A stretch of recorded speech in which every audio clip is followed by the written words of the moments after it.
I don't even really know where to begin to start this one. And I know it is unlike me. I know that usually I at least have something to say, something at least opinionated, some way to act like a professional, and I don't really know where to start with this. Florida Atlantic Voice, presented by Robes Law Group, ROBES, RobesLawGroup.com. Personal injury lawyers in the community for you. Go to Robes Law Group, ROBES, RobesLawGroup.com to find out more and get yourself set up with the best damn personal injury lawyer in the entire business. Robbie Lastella, New Era Preps, FAU Owl's Nest, the best damn college football beat reporter that you're going to find in South Florida. I am Ken LaVicka. It's the day after edition of the Florida Atlantic Voice, as we do after every single FAU football game. Oh, man, this is, like I said, I don't really know where to begin. I guess let's just start this way.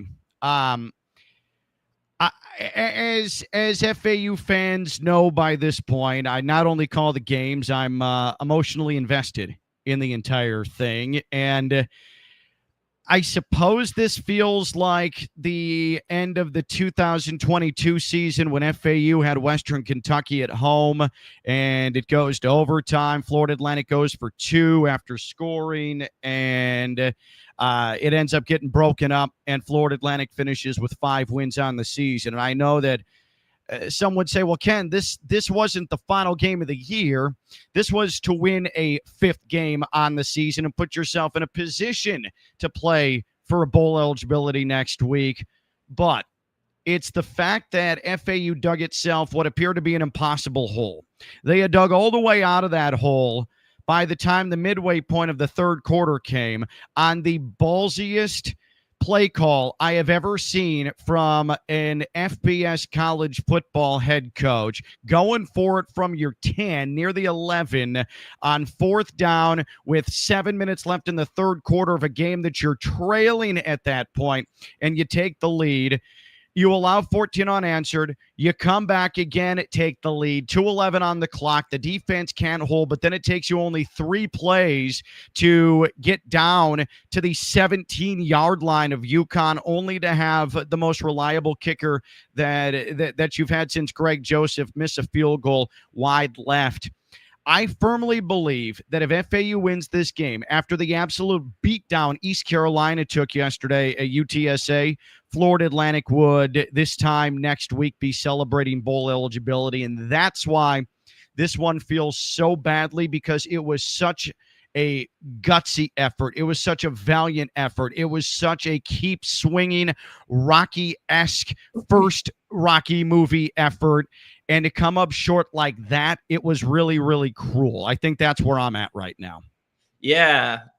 I think I was doing Owl Radio back in 2022. I did that game, the Western Kentucky game, and I think there was like a different feeling even after that game, because it's not like there wasn't.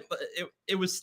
I feel like the Willie Taggart era was kind of a little sour at that point. Everyone is still really excited of the Zach Kitley era right now, and that's why I feel like this loss really stings more than that one did, in my opinion. But that I haven't been stunned at an FAU sporting event in quite a while. You've seen it all. And over the last couple of years, I feel like anyone who's been in the FAU sporting world has been battle tested, whether that's obviously the Final Four, the year after, the NIT last year, you look at softball. The battle testing has been there, but still for this game, the shock was back, because they can't, like everything you said. And then for all of it to just collapse there in that final moment, that is just brutal. That took me back, though, after the Final Four, listening to That's Life by Frank Sinatra, because unfortunately that's just how sports work sometimes, in the brutalest of ways. Unfortunate, because I just think they really were fighting. You look at how teams approach things when obviously it hasn't been the best season, but there's still a chance. Nobody had quit. I don't think there is a single person in that starting who was on that field that had given up. And so I think that's definitely encouraging, and it really is unfortunate that it didn't go their way. But that's life, and got to move forward and keep building. That's why, though, I do think, although it stings a little bit more than that 2022 loss to Western Kentucky, I feel like they're in a little bit of a better position right now than they were then. But, everything can change in the matter of moments. Yeah. I would agree. And don't forget, too, in 2022, FAU had lost back-to-back games going into that finale. And you're right. That was going to be back-to-back 5-win season. Willie Taggart ended up losing his job minutes after that game concluded. This one just feels different. I think it's because we have seen such moments of explosion from this team, of elite aspects of this team start to peek through. That wasn't the case with that 2022 team. It was an average team that you thought could get to above average. This team, it has overwhelming wide receiver talent. It has a quarterback who's going to throw the ball all over the place. There is promise in the modern day of college football, the way the game is played, but that this can translate. It is a nationally recognized passing offense. And you're right, it's year one of a new head coaching era, which is why I think there's such hope and now such letdown. That's a great call you make, Robbie, by the way. You had the Final Four loss at the buzzer. You have FAU on the verge of beating Northwestern comeback, first round of the NCAA tournament the next year. Vlad Golden misses the back end of a 1-1. Northwestern promptly comes down, ties the game, and you lose in overtime. You're into the softball world too. It gets crazy when, unfortunately, when things go to the postseason, it just gets insane. It gets insane. It's just, it is wildly frustrating, but this one, it was all there for FAU. And I guess what it comes down to, and by the way, the chat open, Comtex King says, the great one arrives. Robbie, he's talking about you. We are, if the first quarter doesn't happen, obviously, and I'm not saying anything groundbreaking here, but if 24-3 doesn't happen, FAU wins this game. If in the fourth quarter, fumbling at the 30-yard line of UConn doesn't happen, you may win by 2 scores. And I know that things change around and you never know what situation's going to present itself if those things don't actually take place. But I guess I want to caution people from saying, oh, Garrison Smith, what was that on that last field goal attempt? Because I got some of that last night, and that's an easy place to go to. But again, you were down 24-3 after 1. Okay, FAU had an unbelievably poorly timed turnover, as if there's ever a good time for one, driving into UConn territory. They overcame all of that, but at some point that house of cards breaks. UConn's a very good offense. The defense could not hold up. We haven't seen great complimentary football all year, so it wasn't overwhelmingly surprising. And ultimately, while FAU deserved to win this football game, it's easy to see where things fractured and eventually fell apart. It shouldn't be a secret to anybody what the actual moments of the game were where FAU ended up actually losing this contest. Yeah, feel awful for Garrison on that one for sure. Obviously, it's execution is kind of been the conversation for the whole team the entire year. The whole year. Yeah, unfortunately, just in that moment, they didn't execute. And, it sucks because the team was able to execute in a situation where impossible of standards to execute 4th and 1 at your own 10. And then, you miss a chippy and you lose. Again, that's sports. Unfortunately, it's just a calamity of unfortunate situations in this one for FAU. But you're right. Unfortunately, Garrison Smith was not, playing 12 positions on the defense as UConn marched down the field in a minute 30 there on that last drive, and he didn't, intercept or sack Joe Fagiano as well. So, it's not, you can point to a million different things. I don't think obviously, you can blame him for that missed kick, sure, but you cannot say he's the reason they lost the game, because who's to say what's going to happen in overtime? If UConn started with the ball, probably with the way things were looking, they arguably probably would have gone down and scored. And then, who knows? Who knows what would have happened in overtime? So didn't get there. And so, it's easy to blame the kicker, but I don't think that is his fault the entirety of the game. But gotta find a way to just fix execution next year. I didn't go back and watch that play. I didn't see if he mishit it. I know we've had holding issues. I know.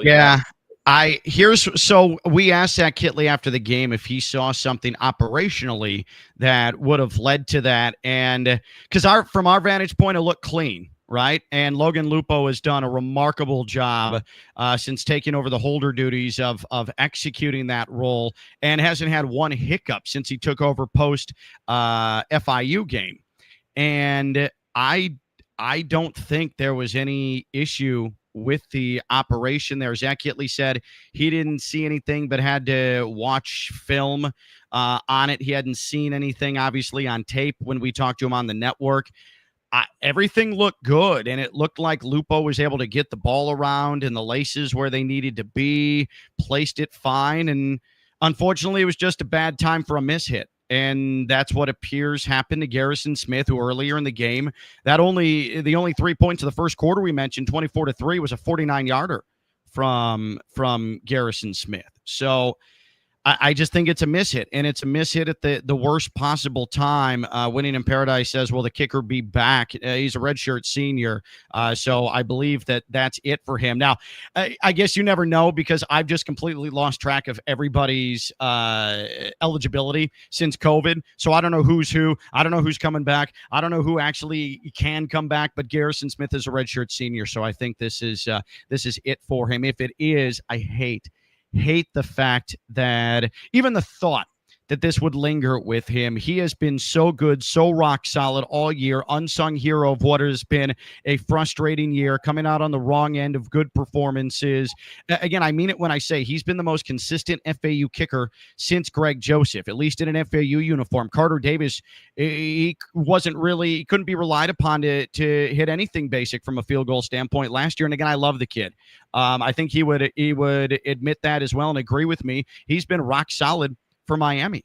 And so that's just how it's gone. It's really, really rough for this to happen to Garrison Smith. He unfortunately had his Bills Giants Super Bowl moment, 1991. Scott Norwood. I know I'm aging you really badly, Robbie. So my dad has let me know about that one a few times. Obviously not to the extent of that, but that's sort of what took place. And yeah, it was unexpected. I thought for sure that was just going to be an easy chippy, and we go to overtime. Keep in mind, too, Robbie, UConn's 3 losses on the year coming in were all in overtime, all on the road this year.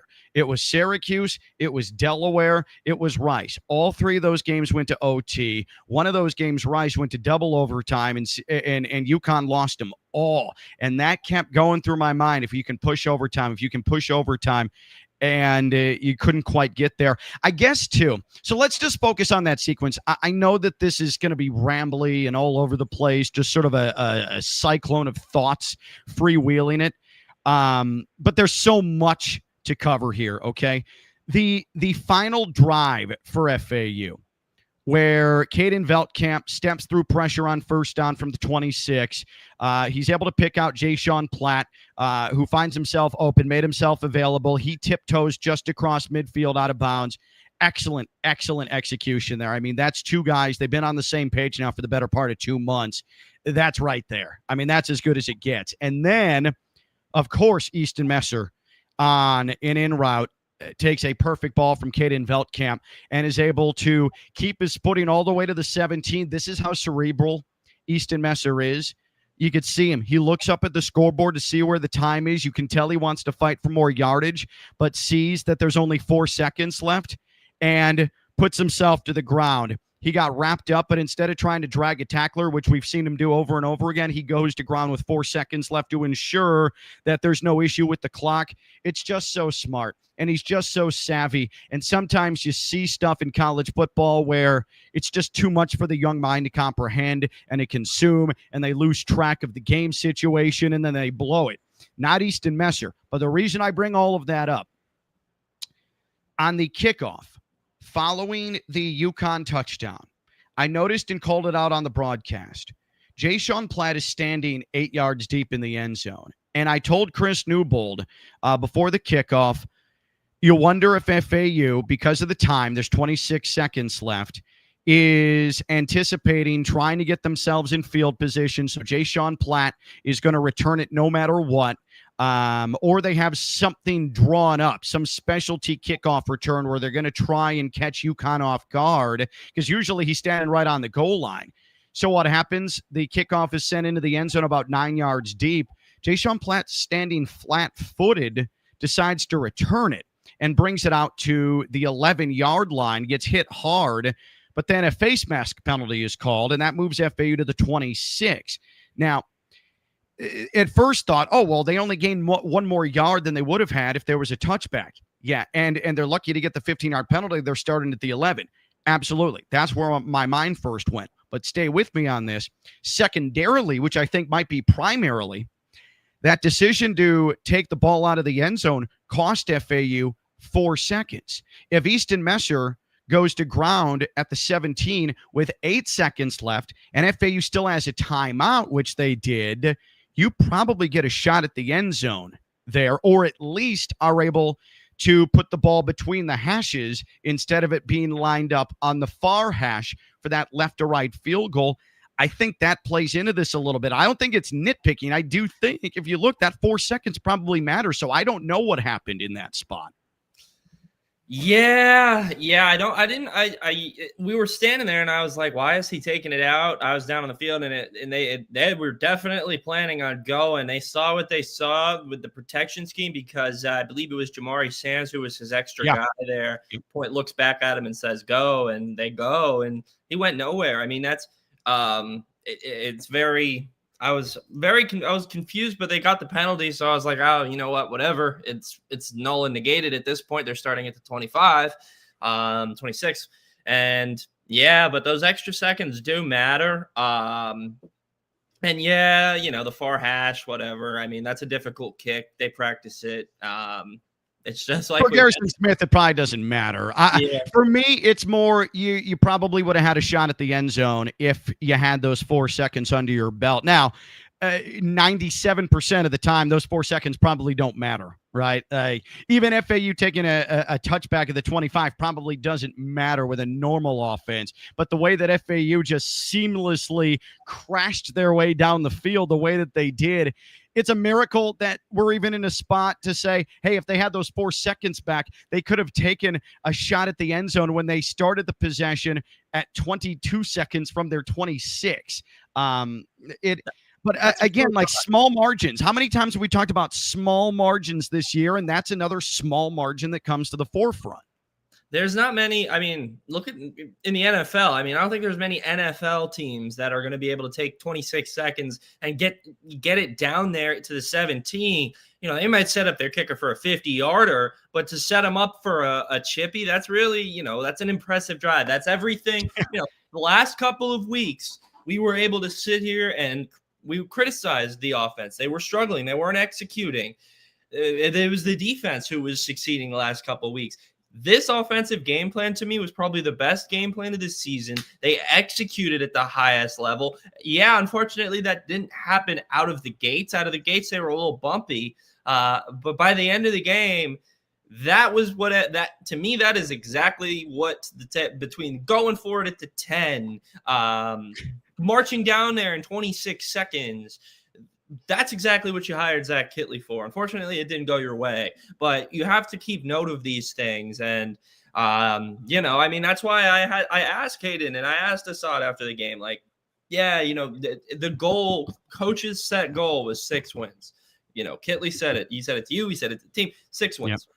Didn't get there. But with what you guys did tonight and what you've done throughout the season, consistently improving, is there a foundation you feel like has been built for next year? And both of them said, yes, we have, and you can saw it, especially when in depth. Caden, he was more a little, wanted to focus on ECU, but he still said we have the right pieces to really be something special. And I think they're right. We'll see you don't want to get too deep into next year now, but no, but I also think it's worth, before we wrap up here, and we still got plenty to go here. We're just underway on the day after edition, but I do think those were some interesting post-game comments. So I do want to focus on that. And what you talk about with the offense v defense the last couple of weeks, I think that is important to know.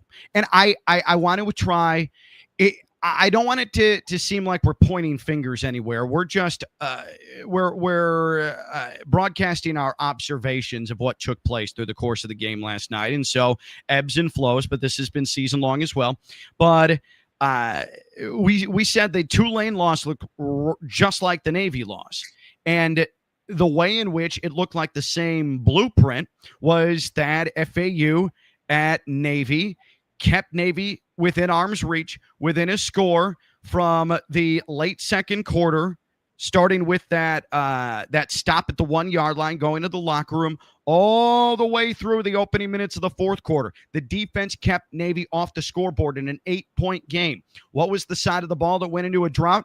The offense. Same thing with Tulane. The defense keeps Tulane in check from late second quarter all the way through the final seconds of the third quarter into the opening moments of the fourth quarter. But FAU cannot find a way to get itself into a spot to draw level there with Tulane, or at least pull to within a field goal. And FAU ended up paying for it. And same thing with the FIU game, where Florida Atlantic's defense finally found its way. But the offense, after that interception thrown right before halftime, was never the same in that spot. So we can bag on the defense, and we can say they got overwhelmed and they got pushed around, and they did. I mean, UConn on that final possession that they had, the game winner, there were a number of plays at the back end of the play where Cam Edwards, that big bulky back, is turning 2, 3, 4 more yards after being wrapped up. UConn just won the bully battle down there on that final possession, and that's the difference between 8-3 and now 4-7, right? But the offense, the way they performed last night, if you get half of that in the games where FAU lost over the final month, we've celebrated bowl eligibility quite some time ago. Like, we just are. That's the type of breakout performance, though, where for the first time this year, it felt like Zach Kitley's vision and the execution of his offense for the first time was fully maximized. Caden Veltkamp, for the most part, sharp after the first quarter. The receivers running the crisp routes, getting the yards after the catch. Robbie, I've told you over and over again, the identity of this offense is not the deep ball over the top. The identity of this offense are the intermediate routes where you catch the football and you have yards after the catch forever. That is the essence of the Zach Kitley offense. It's exactly what he did with Bailey Zappi at Western Kentucky en route to the greatest passing season in college football history. And that is what we saw last night. That is the ideal way to execute Zach Kitley's air raid offense. And that's what feels so hollow today, is that we saw it really, truly in its utopia form for the first time, and you couldn't win the football game. And if you could guarantee everybody's coming back next year, you can calmly and rationally say, that's the moment where it all clicked, but you just don't know if you're going to get that opportunity. And that is what is driving me damn crazy this morning, maybe more than anything, more than any individual moment that may have affected FAU's outcome last night. Yeah. That's where college athletics has led us. But I digress on that point. But I agree that that's definitely the best we've seen the Kitley offense against, I hate to say it, but a good team. We beat up on a really damn good team. I mean, that's a top that offense is in the top 30 in the country. That defense is in the top fourth of the country. They were ninth in the nation in sacks coming in, and you've had problems with the offensive line, and largely Caden Veldkamp stayed clean during that game and had a pocket. Like that is one of the top, I would say, top 40 teams you're going to see in college football, and you should have won. You should have won this game. Yeah. And, FAU's been able to beat up on the bad teams so far, but, this was the first game. There was times against Memphis where it looked like they could potentially do something, but they collapsed. There was a brief moment there against USF. There was lots of moments against Navy, but this was a game where it really looked like, against a good team, they found the recipe again. Didn't have the recipe at the beginning, but they got it delivered to them via Uber Eats in the second quarter or something. And they had it, and it just didn't work out there in the end. But, the fact that they finally found a way to execute against a good team, no offense to the teams they beat, but, look at their records. And that's encouraging, but like you mentioned, don't know if they'll be able to have those same pieces, but I am not too concerned as long as QB1 they're able to keep. Not gonna do all that right now, but still at the wide receiver position, I feel like there's a lot of talent in that room, and the odds that room gets wiped clean is slim to none. So yeah, I mean, Robbie, I've told you so many times this year, and fans have heard me say it as well, either if it's here on the podcast or if it is during games. This is and you can former FAU football players can push back if they want. You've got my number. You've all got my number. You guys certainly aren't shy about reaching out to me when you think I'm misrepresenting program history as well. So the text is open. But this is the best wide receiver room in 25 years. For those of you who are Spanish speaking only, 25. This is the best wide receiver room in the history of FAU football. It is undeniable. It is unequivocal. It passes the stat test. It passes the eye test. The intangibles are all there. But Messer and Platt and Wasim and Henry. And then next year you've got Hoke, who's going to be a true sophomore coming into his own. If you can maintain at least a little bit of this core receivers, this is the best room at that position in the history of FAU football. And I will not back down from that. And what you saw last night, it's finally scratched the surface, and it's starting to permeate into the bloodstream. Like that is the little bit of, and I know it's a family podcast, but a little bit of that hit that sends you in this addiction of like, oh, I want the air raid offense all the time. I can't live without it. Like that's what we experienced last night. I've had a lot of this winning in paradise. And by the way, the chat is open. It is open. Any frustrations, any questions, any observations, any counseling you need from last night's loss to UConn, go ahead and hit the chat. It is open, whether you're watching on Twitter live, whether you're watching on YouTube live. And as always, this will be in its own podcast form. Florida Atlantic Voice podcast. Subscribe to it wherever you get your podcast after the fact. Winning in paradise. Top 5 most heartbreaking loss in FAU football history, Ken. All right.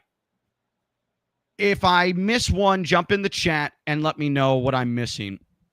But yes, I think this is probably in there. The other ones that immediately come to mind, and I'm a little bit lost hungover, not drinking hungover, didn't go and drown sorrows last night, even though I felt like I could and should, especially with Hooters, the Hooters in Boca closing in a couple of months. I had no idea until I found out yesterday. Hooters in Boca Raton, an institution leaving us, So the loss, the number one heartbreaking loss in FAU history to me is still the fumble trying to run out the clock at Wyoming in 2014, where Quez Johnson, all he has to do is take a knee at the 7-yard line of Wyoming with just over a minute left to go. And instead, he fumbles the ball trying to run into the back of the line and maybe tick down 1 or 2 additional seconds, gets the ball stripped. It is recovered by Wyoming. Very first play of the ensuing possession, Robbie, with about 50 seconds left. Wyoming hits an 88-yard pass play on a quick little out throw to the sideline where FAU can't make 2 tackles, and he races all the way to the 10 of FAU, and Wyoming would then run a couple of rushing plays and kick a field goal for the win. Dennis Credell, the former interim president, he was the bridge between Mary Jane Saunders and John Kelly. He always would come into the broadcast booth with us. He had a pair of sunglasses on. He smashed them. I mean, Hulk smashed them into a million pieces on the broadcast table and stormed out of the booth after that happened. Another heartbreaking loss, obviously, Florida. The overtime game against the Gators, where the SEC officiating crew gave a gift to Florida, is still the most heinous no call, the pass interference that should have been called with Jensen Stoshak in my time watching college football, 41 years of it. Then there is the Hail Mary loss at Middle Tennessee State in 2008. That one really hurt. That one is ultimately what kept FAU from competing for a regular season championship, would go on to win a bowl game. Getting a Hail Mary to Cameron Solomon 2015,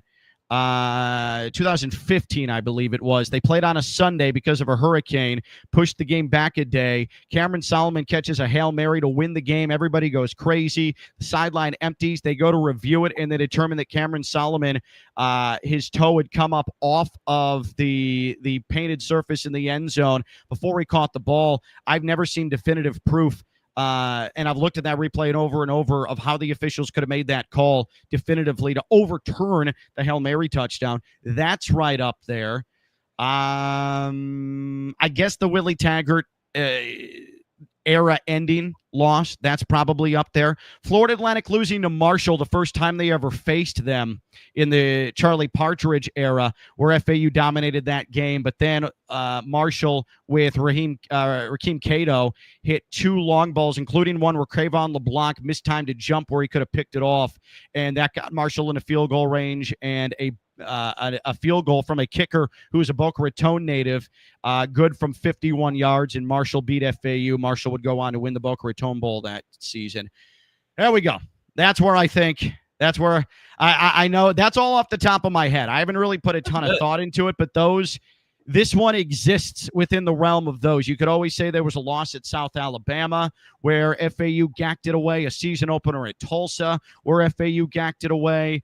But yeah, this is FAU forcing overtime against Middle Tennessee State and then losing in overtime in the Partridge era. I don't know. Or maybe it was the Pelini era. Like, those are on the periphery. But yeah, this one definitely hurts. And I know that I'm trying to go back to like 2008 with all of these, but this one definitely stands out. Winning in Paradise, should have never lost that FIU game. Agreed. Yeah, that's going to be the one. That's going to be the one that ultimately we look back to, and that's the biggest what if of the season.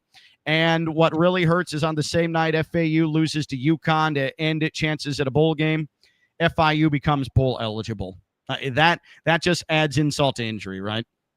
Oh yeah, I do feel the only shout out to the media folks down there. Kevin and Jake, they deserve a bowl game, but that is unfortunate for the FAU fans, because to me that's the difference. Losing that game is why FIU is going bowling, and why FAU is not, because that gave not only FAU a little negative stink in the beginning. I don't think it gave FIU as much juice as you would think. They went and lost some bad games after that. They made a quarterback switch. Credit to them. They got the job done. The quarterback switch to spark a bowl game was not an option for FAU. They would have needed like a hockey-style substitution across a bunch of different positions to have a spark like that. Unfortunately, it was easier for FIU to get that midseason spark than FAU. But losing that game, definitely when you look at things, not good. Not good. Yeah. What is good is this comment. Because I do enjoy their wings. Despite what some people say, I do enjoy Hooters wings. I think they're good. There, yeah, Oasis in the chat. Hearing Hooters may be looking to relocate elsewhere in the city. That would be great news. May I suggest, Florida Atlantic, you come to a co-op deal with Hooters and perhaps find some room in Flagler Credit Union Stadium to relocate the Hooters. Just an idea. Well, on that note, I saw somewhere recently, I don't know if it was the U Press or one of the student media things, but they want to try to bring back the student bar. Yeah, we used to do coaches shows from there. The one in the Union, right? With they had the big old beer towers over there. Yep. Yeah. So they took that out and replaced it with an e-gaming room, and teach their own. Don't know why, but yes, that would be a cool collab to bring it back. And there's interest from this current generation of students. So if there's anyone in student government that happens to listen to this show, just give us credit if you get it done. Why did they get rid of the borough winning in Paradise? And that's right. They called it the borough. It was right there in the student union. We did Partridge era, Michael Curry era shows. They had a little stage in there. It's a big area. If you've ever been in there, even for e-gaming, or you were there as a student when the borough actually existed. So yeah, it would be great to bring that back. They also had deceptively good mozzarella sticks that I can't imagine were anything gourmet. I'm pretty sure they're just getting them from Chartwell's or something and putting them in the fryer, but they were good. And the beer tower, couldn't go wrong with that. And it was nice to sit in the student union and on like a Wednesday evening with friends, be able to leave feeling pretty good after consuming your 14th beer tower. Let's go back to the chat. And again, chat is open for everybody watching live and on YouTube. Christian, so how about those injury baits by UConn? I mean, you never want to outright claim that a team is faking it, but on the FAU possession that put them on top, the exclamation point was Caden Veltkamp's second rushing touchdown of the game. UConn had 4 different stoppages with defensive injuries on that possession. That was pretty blatant. Like, I'm sorry, but there's no other explanation for it than that. FAU was running tempo. The secondary for UConn was in tatters. Caden Shields Dutton was finding a bunch of room between the tackles to run. It was maybe the most two-way passing and rushing possession we've seen for FAU all season long. And it was also obvious what Zach Kitley was trying to do because it was very run-heavy. He was trying to get the clock under 2 minutes before they scored. And he got it to 2:11, couldn't quite get it to 2 minutes. And what that allowed to happen, 2-minute stoppage into 3 UConn timeouts as well, once they got the ball back. But UConn was pretty desperate at that point. And Jim Mora Jr. was seeing this thing slip away. So I can't say it with outright 100% assurance, but I can probably say it with 95% assurance. Yeah, UConn was maybe embellishing a bit on the ground 4 different times in that span. All I will say is there's a no cheering in the press box rule. However, there was no comment on the discussion of that between us amongst the journalist crew there on the FAU media section there. So that just to me goes to show what people were thinking about that, because we were all discussing it right there. And it's not like we were whispering, but we were like, hey, and at some point, like the first 2, by the third one, I was like, okay, what's going on here? I mean, I played football, and I mean, like, you know what's going on. I mean, and you can do that. And when it's the same thing, when it's the same amount of time, about a minute, they get evaluated, and then they pop right up, and they're fine, and then they're ready to go, and then they're out there in 3 plays. That's when I'm just like, okay, like, what's good here? And then it just kept happening. Like it was not like it was like multiple plays, like within the same drive, where I'm just like, I don't remember the exact drive, but I'm just like, what's going on here? And no, we were all like another one, we would say. And it was definitely crazy. I don't think it was relevant by the end of the game, unfortunately. Again, that's another thing. That's like the Garrison Smith kick. Was that the Yeah. reason they lost? Probably not. Was it a negative factor that contributed? Yeah, you can say that, definitely. I mean, you're right, though. It didn't factor in because FAU ended up, it doesn't affect the clock at that juncture. And it would have been nice if it happened a little bit later and it started costing UConn timeouts when that was happening.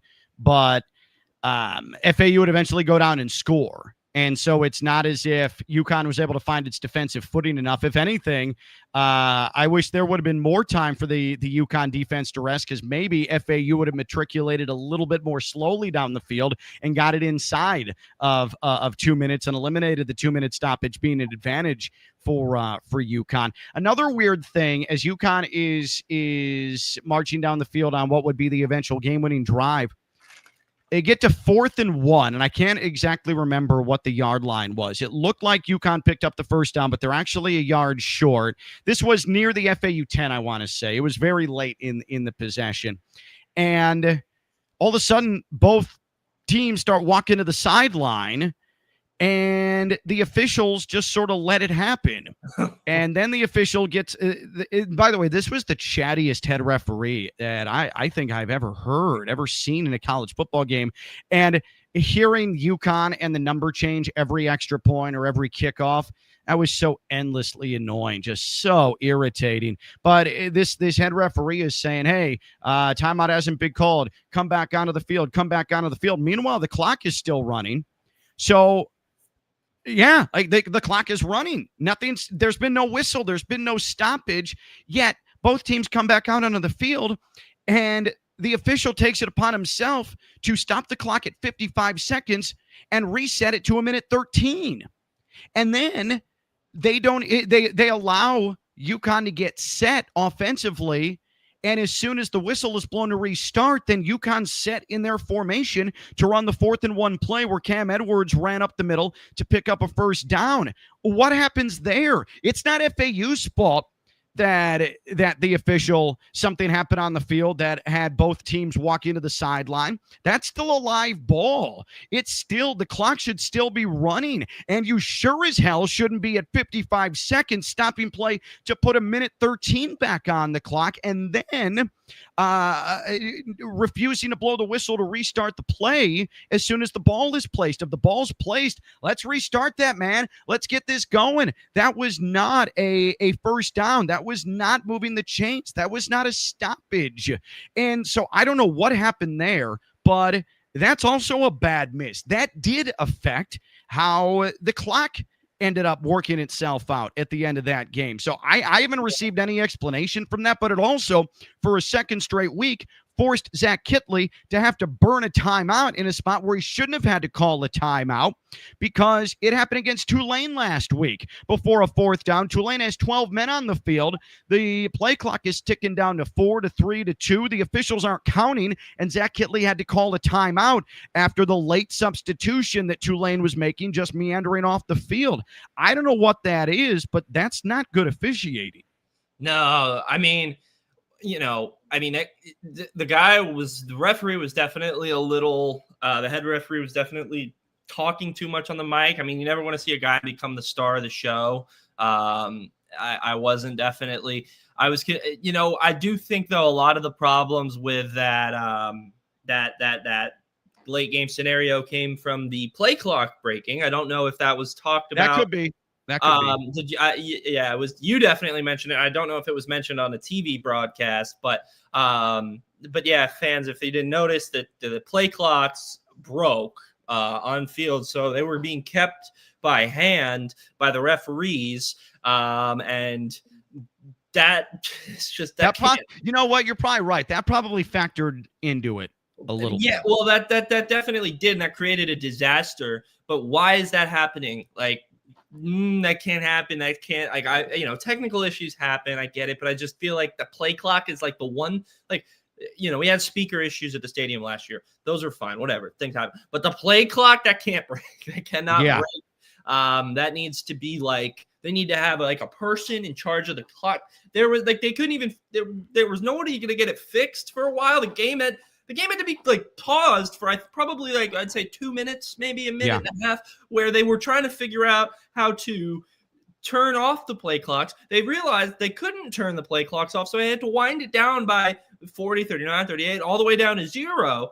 That was bizarre because the south end play clock didn't work much of the night. I kept searching for it and couldn't see it. I'm like, where'd it go? I know it's right by the cabana on the near side. The one on the north end zone was working. Then they had a play clock up on the scoreboard. That's how they offset what had happened to the actual play clock on the field. And then that stopped working. So that's why they had to scrap the entire thing.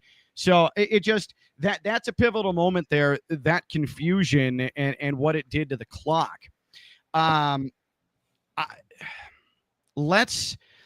We've already talked about the receivers, and we've already talked about the missed opportunities. Can we talk about the moment Zach Kittley just flat out put him on the table with 7 minutes left to go in the third quarter with FAU down by 3, and it's 4th down and 1 just across the 10-yard line? That play call, it is the ballsiest, gutsiest, brass you-know-what call decision that I may have ever seen in college football. And I've seen, we're going for 2 in overtime to go for the win, or we're going to attempt a fake field goal here. We're going to do this or that. No rational, sane person with your team trailing midway through the third quarter goes for it on 4th and 1 from just across their 10-yard line. But then enter Zach Kittley, and not only does FAU get it, it turns into a 90-yard touchdown, Caden Veltkamp to Dom Henry, in a play that you knew was a touchdown a second and a half after the ball was snapped. I've never seen anything like it. It defies rational thought. It is lunatic behavior. It is completely insane. And it worked not only to move the chains and extend the possession, but to put 7 points on the board. I'm still not quite sure how it happened. And then after the game, get this, Robbie, and I don't know if you heard much of the post-game show with Kittley on the network, but he said, our analytics book said go for it. What analytics book is that? I don't know if he was just being facetious, but I'd like to know the scenario book that every coach has now that says, hey, 7 minutes left, third quarter, down 3, your own 10. Yeah, the percentages say go for it. What I suspect happened was someone on the sideline, when Zach Kittley said, hey, give me the percentages, they said, hey, coach, you have 1% chance of making this. And he said, so you're saying there's a chance. YOLO. Let Jesus take the wheel. And that is how Zach Kittley made his decision. That was certifiably out of control insanity. It was just cool as hell. The whole thing from that standpoint was cool as hell. And listen, that was the biggest advertisement Zach Kittley could have put up for FAU fans last night. Better than anything you're seeing on 95, better than anything you're seeing on the Turnpike, better than anything you're seeing in digital advertising. That right there, that's where you can tell FAU fans, you want aggressive, there's your damn aggressive right there. Yeah, I used to play in Madden franchises with 32 other people, right? And they tried to make a rule book. They made a rule book so people couldn't cheat and make it like a video game. They wanted it to seem like real Sunday football. If I had done that in that league, my starting quarterback would have been suspended for the next game, and they probably would have kicked me out of the league because it wasn't simulation. They said it wouldn't. That's not real life. They don't do that in real life.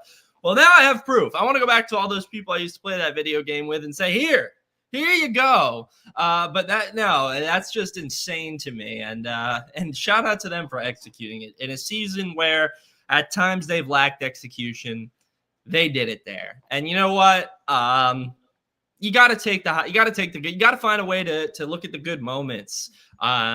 Take the stairs. That's a good phrase for it. It's not going to be an easy way up, but got to find the moments on the way up. And I think that's one of them. Although it didn't lead to a win, it's arguably the biggest offensive play of the season. Winning in Paradise in the chat. Kitley definitely showed he has guts last night. Yeah, more than that. That was, hey, I'm going for it. I'm unrepentant about it. That's another thing, too. He didn't bring the offense to the sideline, then decide, all right, go back out there. It was almost as if he had predetermined after Assad Wasim hit the ground, after reception came up a yard short of the first down marker. It was immediate. Stay out there, because you can see Asim get up, look to the sideline, and he immediately turns around because he got the go-ahead from Zach Kitley, get back and line up. And it was a perfectly run play, 4 receivers, 2 to either side, and Dom Henry in stride. I don't know any play that I would have ever seen, any call I would have ever seen that would have even lived in that neighborhood, been in that same subdivision, but it would have been in that same time zone. It's absolutely ludicrous, and it worked. I mean, look at these prodigious receiving numbers, Robbie. Dom Henry, 7 catches for 157 yards and a touchdown. Easton Messer, 11 for 119 and a touchdown. He also had a rushing score of 39 yards. Assad Wasim, 12 receptions, 109 yards. My God. And you put up, hold on one second. You put up 687 yards of offense and you lose. It's just such an empty, like, pit and stomach sort of thing with that. And listen, UConn, it goes back to Tulane, though. UConn is consistent enough, and FAU forced them into mistakes, but UConn is consistent enough, and they're very similar, not entirely, but they've got their core group of weapons back from a year ago, especially a 6th-year quarterback who started playing college football in 2019 in Joe Fignano.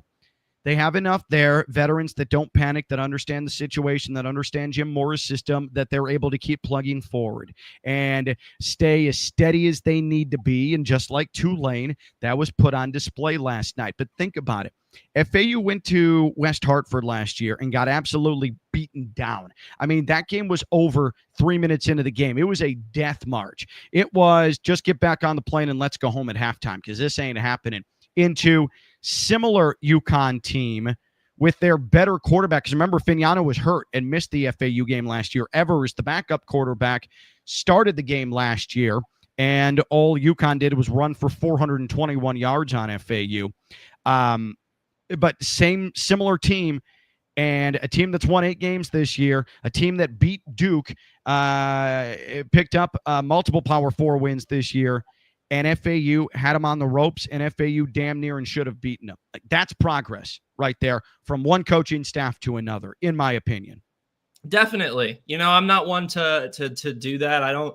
To me, progress is a bowl game, but to me, this is the first game where I can do that, where I can sit here and say, you know what? I'm seeing enough where they're showing me that there is serious stuff that has been done this season to right the wrongs of the past.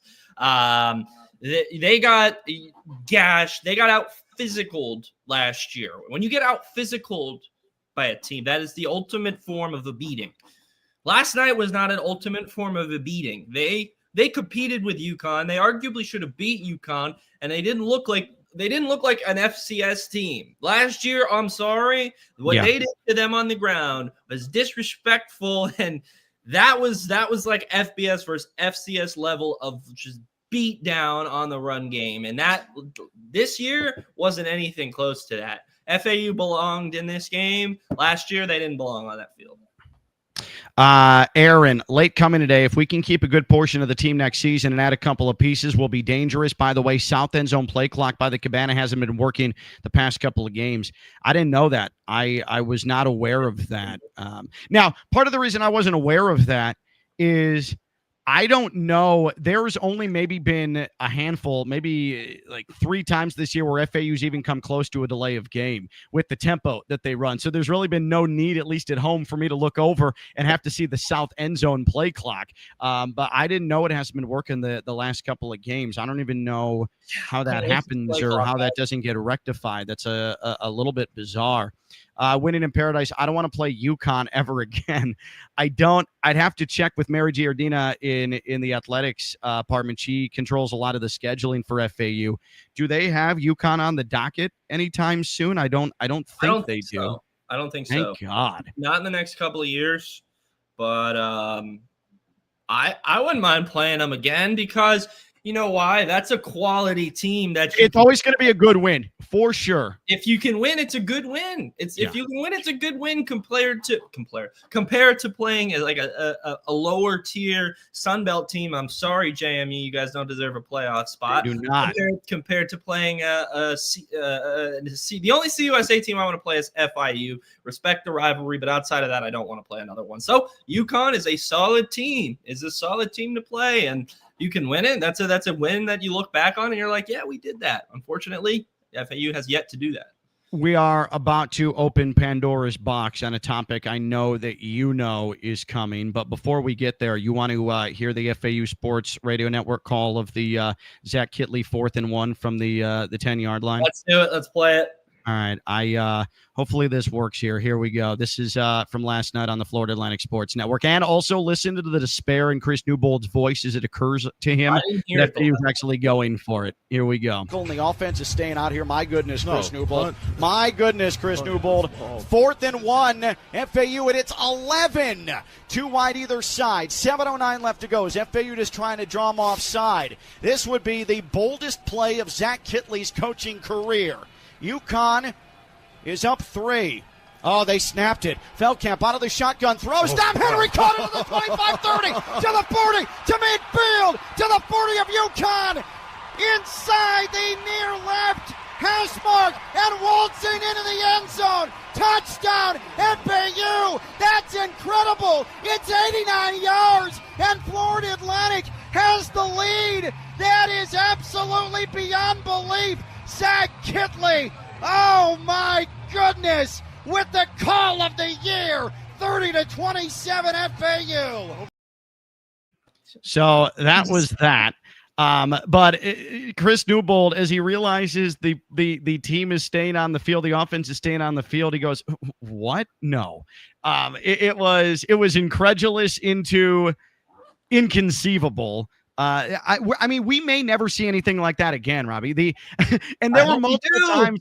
So the following 2 possessions for FAU, as FAU was getting across midfield, I posed to Chris Newbold, is this 4-down territory even if they get into field goal range? And Chris Newbold flat out said both times, well, I'd probably take the points, but after seeing what we saw with that 4th and 1, I don't think that applies anymore. Everything is 4-down territory, and he's probably right there. Kittley's the only coach in college football where we might see that again in our lifetimes. I hope we do. You know, there's that one coach. I forgot what level of football it is, but he never punts. I'm cool with never punting. You know, I love punters, but unfortunately, you know what? If that's the way they want to go, let's we can fill up roster spots in other ways. I know Kittley would love to try to slide in another receiver or an extra running back or anything. So let's just eliminate the punter. Let's go for it every time.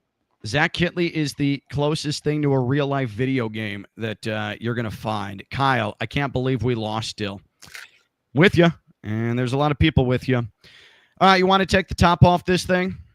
Yeah, let's. We can do that. Yeah. Trevally Sports Daily. Great show as usual, boys. Really bone-crushing loss. Time for a serious question.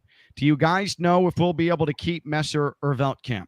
They are so crucial to our success moving forward. So, you and I have fielded a variation of this question dozens of times throughout the course of 11 editions of this show this year. We've largely just tried to tiptoe around it because we don't know for sure. I don't know for sure. We hear things, don't know if it's actually going to fully apply. I guess if I were to dip my toe into these waters or wade into these waters, what I would say is there is encouragement in the building that there are going to be significant returners, impact players to this club. Okay. I don't know specifically talking about individual names if I feel comfortable putting percentages on who and what and when decisions are going to be made and announced and all of those things. But the way I will leave it, if this brings you any solace whatsoever after last night, there is, and not just fleeting, but consistent encouragement that there is going to be a strong contingent of returning productive talent going into 2026. That might not mean anything come January 1, right? That could completely change 180. But what I will tell you is that since very early in this season, Zach Kittley has not only been working as the head coach, game planning for games in the Schmidt family complex, Zach Kittley has also been working as team general manager and trying to get ahead of a lot of the obvious interest and the sacks of money that were going to and are being thrown at FAU's players. So there is an encouragement, there is an optimism for whatever that's worth, because the time has been put in to start maneuvering on that aspect of things many weeks ago. Is that at least along the same wavelength as what you've been hearing, Robbie? Yeah, I think that's fair to say. Again, I don't want to speak out of turn, and then I'm losing trust of people in that building, but also then it's completely wrong, because you never know if there's going to be a change. If a team comes in with a monetary offer that can't be refused for a player who has expressed strong interest in coming back to FAU, that changes the whole dynamic. I don't want to put everybody out there so in such a vulnerable position. But again, the work has been and is being put in to maintain the core of this group. Yeah, and I posed this question to Caden and Assad Wasim yesterday. Not, are you guys coming back? Like, that's not the question I asked. I asked, based off what you guys did tonight and the improvement you guys have had offensively throughout the season, is there a feeling that you guys have built a foundation for next season? That is the question. So I just want to some people don't like, why are you asking about next year? Right. Just a basic question. But anyway, Caden, this is what Caden said. He said, yeah, I think there is a foundation.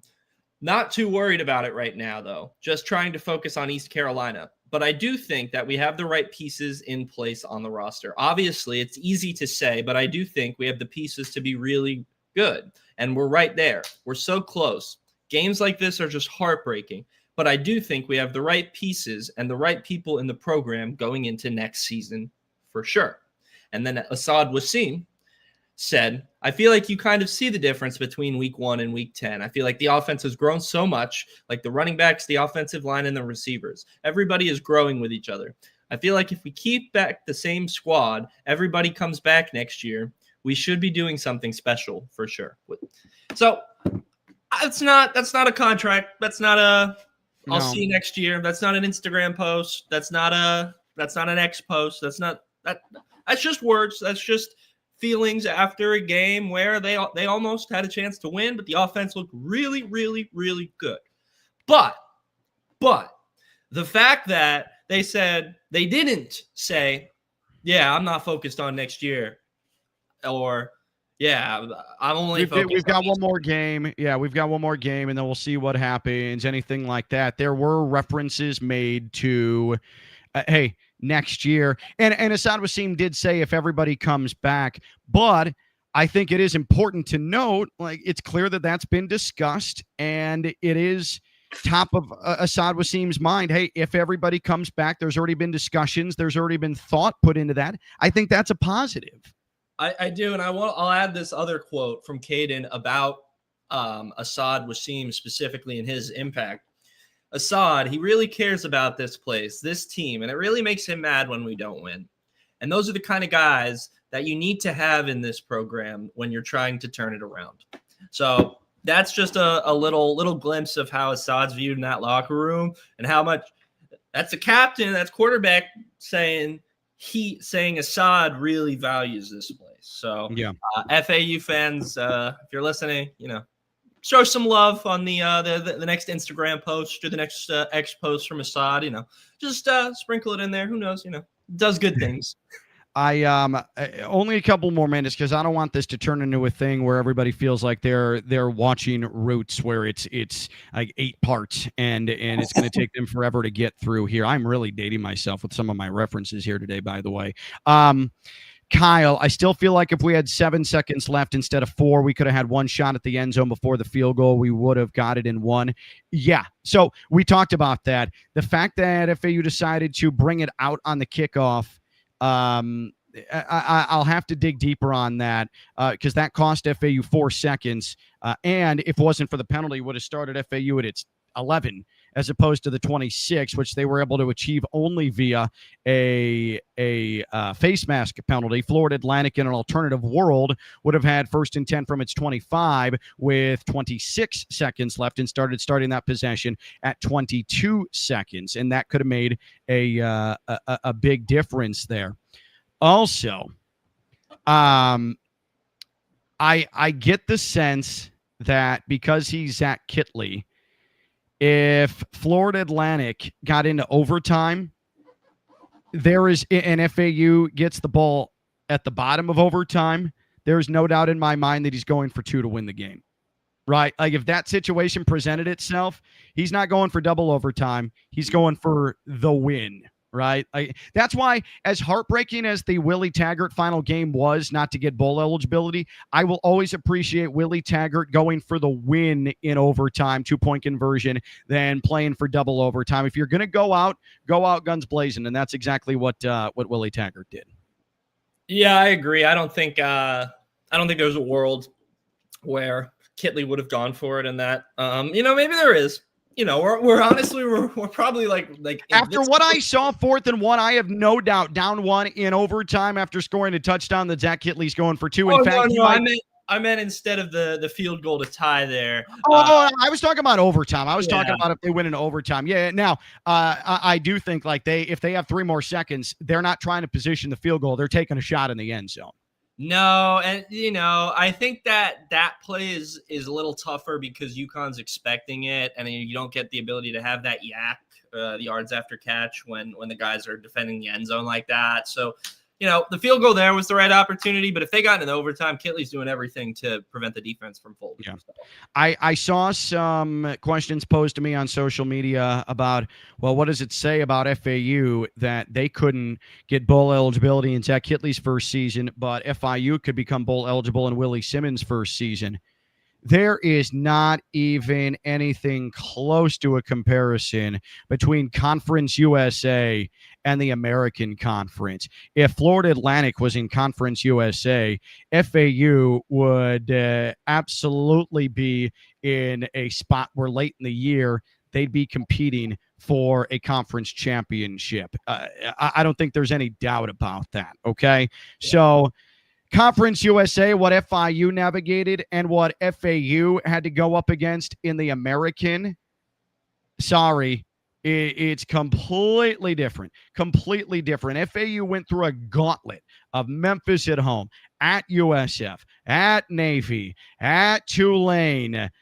FIU schedule did not at all put themselves in anywhere near the quagmire that FAU had in terms of landmines in front of it all season long. So I would not take anything concerning from the fact that FIU and Willie Simmons' first year got to a bowl game and Zach Kittley's FAU didn't, because the gulf between Conference USA and the American is probably wider than the entire damn Pacific Ocean. Okay? Yeah. Let's not do that. Let's not compare seasons, but you can compare individual games, and when they lost to each other, I think that's the one. I'm interested to see next year's Shula Bowl on the home turf. Kittley's a respectable guy, but I think he's going to come out in that game and really try to make a statement. I'm not saying run it up, but he's going to try to win that game like he's never tried to win any other game, because he doesn't want to have to hear from me again after the FIU game about why the fan base should have hope. I had asked him after losing to FIU why the fan base should have hope. He's done enough now through the rest of the season to give the fan base hope. Don't lose to FIU again. Yeah. Kyle, I'm choosing to be extremely optimistic. Love the direction we went this year. I think it was a really good first year for Kitley. I think next year will be a bowl team, be in the conversation for a conference title. My year 3 bowl prediction will be winning the conference. For your mouth to football God's ears, Kyle. I hope you're right. One final thing on all of this. Just talking about first years, okay? Would you rather have first year Tom Herman?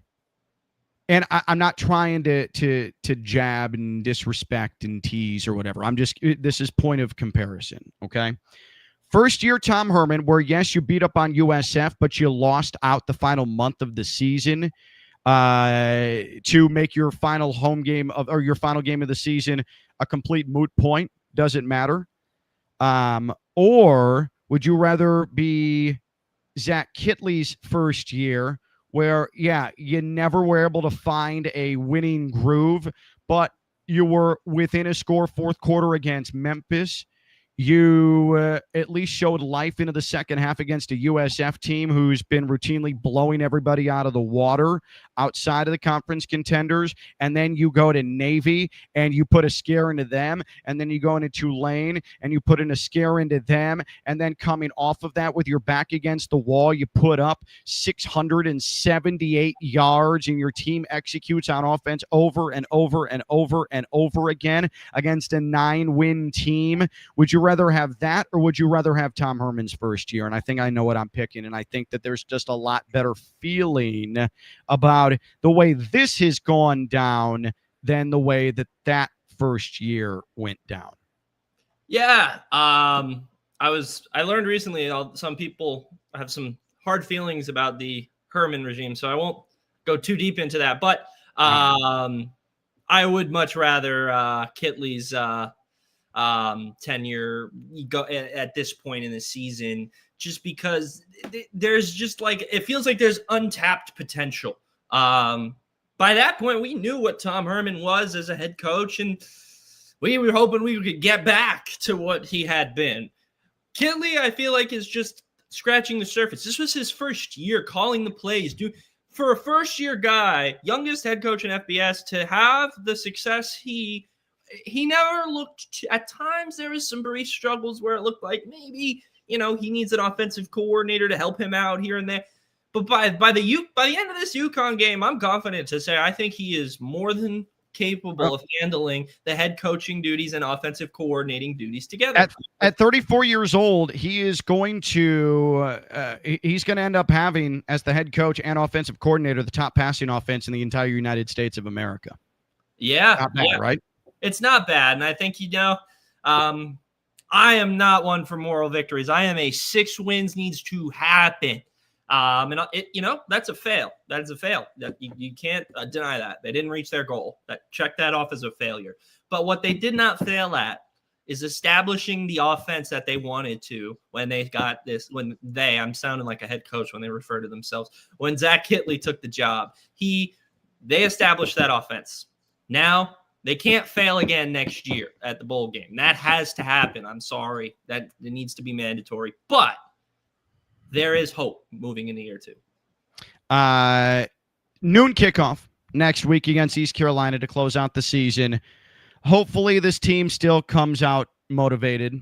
I don't know. You can never tell. I do know a lot of teams that have in FAU spot this season that would have checked out already. I know a lot of teams that after being down 24-3 in a game with 4 wins on the season just prior to Thanksgiving would have checked out. This team is not checked out all year. Zach Kitley hasn't just been giving lip service about that when he's said that the team is focused and engaged. They have come to play. They have come to swing. They have come to get hit in the mouth and then try and return the punishment. That's happened every single step this year.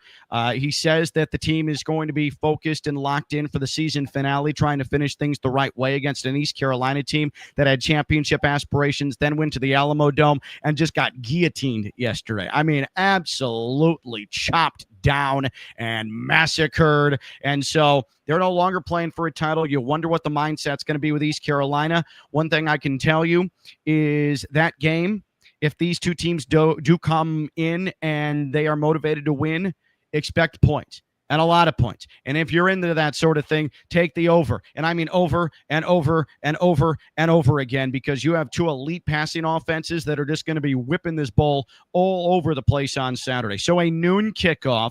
It'll be early. Get a good breakfast in you. It's nothing like a mimosa tailgate. Make sure you get out there. And if Inter Miami is not playing on Saturday in the Eastern Conference Final, because they are going to win tonight and they are going to go to the Eastern Conference Final next week, if they are not playing on Saturday and they're playing on Sunday instead, I would like to spend some time with some of you folks. Come over to the Hooters in Boca, and let's have a couple of drinks and talk about the FAU football season before the Hooters goes away. How about that? I'll go. Right. You can pick my brain too. I mean, I don't know what I'm worth, but you can ask me some questions. Love it. Love it. But yeah, let's do it. Let's do it. I'll be, doubleheader next weekend. We got potential, or not potential. It is a doubleheader. We got FAU football on Saturday, and then a big basketball game in St. Bonaventure on Sunday. Supporting the seniors is unfortunately a bit of a dying trend, but come out and do it. You know what? Don't let it die at FAU. I don't know all of the seniors off the top of my head. Unfortunately, I should, but you know what? I'm not. It's just hard to know. It is hard to know. You see someone have a senior day and then they're back the next year. So I don't know. I don't know. I do know one senior, Alex Akovich. He fought to get hard back. He fought hard to get back here for this last couple of games. Great dude. Been always a pleasure to talk to. Always a pleasure to talk to in media and whatnot. So that's just one senior I know off the top of my head. Come out, support him. Come out, support them all. You know what? Why not? And then you can come pick our brains and bully us at Hooters. So win-win situation. Come do it. Which is always more fun with a couple of beers in you and some wings. So that'll be the plan. Again, if I don't have, because Inter Miami would not appreciate me showing up buzzed for a broadcast. If Inter Miami does not play next Saturday, then we'll head to Booters and Hooters. Actually, Booters is my new concept coming in when Hooters leaves. They're off of Glades Row. But we'll spend some post game at Hooters and hang out and drink some beers and eat and celebrate another FAU football season in the books, win or loss. Want to thank all of you for, and I'm sure, as you can imagine, record numbers that have tuned in live to this today on Twitter and on YouTube for the day after edition of the Florida Atlantic Voice. This will go down as the most watched in real time day after that we've done all season long. So we appreciate that. Keep telling your friends, keep telling the FAU people in your life that we're here and we do this, and the Florida Atlantic Voice is a really real thing from a football, basketball standpoint, even in the off season. Keep telling them watch when there's live episodes. Keep telling them to subscribe to the podcast wherever you get your podcast. If you're an FAU fan, I like to think that we're an absolute necessity now.